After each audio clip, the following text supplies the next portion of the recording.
Thank you, Jordan. You know, one of the great things that came out of meeting Alex and Jordan and having so many high quality connections with them was that ultimately it led to becoming friends throughout this process. And one of the things that it gave us was resilience. Each of us had our own personal challenges throughout the 2 years since we've met. We've had challenges at home, on our professional lives, and in the course itself, in the classwork. You know, there were times where it was hard to be motivated to get through certain assignments or certain topics. One thing I was thinking about was when Alex was going through a difficult time in her professional work life. She was in a really toxic environment, and there were times during our positive leadership track and different leadership discussions that there were appropriate times where she could discuss this toxic workplace and so forth. But it was really something that started to impact her personally and with her family and at school, because it was just so pervasive. And one of the nice things that came out of this was that Alex could share some of those things with Jordan and I, or ask for our help or advice, or just to listen. And we would be interacting in this way initially on the discussion post, but then it carried over into phone texts and messages and emails. You know, and it was something that helped her while she was starting to feel burned out at the moment to get through that. You know, fortunately, she's in a much better situation now. She's found a new work environment and is much happier. You know, we were able to show her some empathy and give her some encouragement. And, you know, we're happy that she's in a better spot now. But, you know, all of us helped each other in one way or another in that type of a way. Next slide.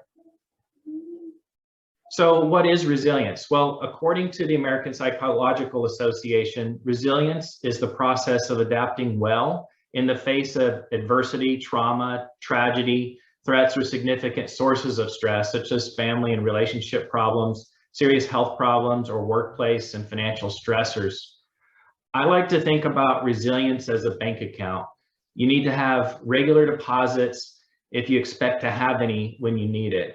You know, when you've got a positive resilience balance, you can withstand those different shocks that are happening to you. But when you're overdrawn, when you have a negative balance, you're already feeling emotionally exhausted. You've already got a certain level of burnout and maybe depression. There's really nowhere to go. You got to find somewhere to lift yourself back up again.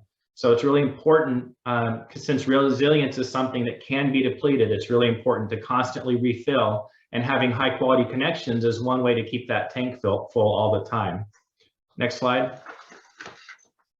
So what I wanted to show you here is on the left-hand side, just to acknowledge that while today we're talking about high quality connections as one way to add to resilience, there are many other ways to do it. And the left slide illustrates that. Before I dive into that too deep, though, I wanted to emphasize something that was mentioned briefly earlier, a myth about resilience, which is, you know, we often view resilience as a trait that's related to one's own personal perseverance and grit and the proverbial picking yourself up by your bootstraps.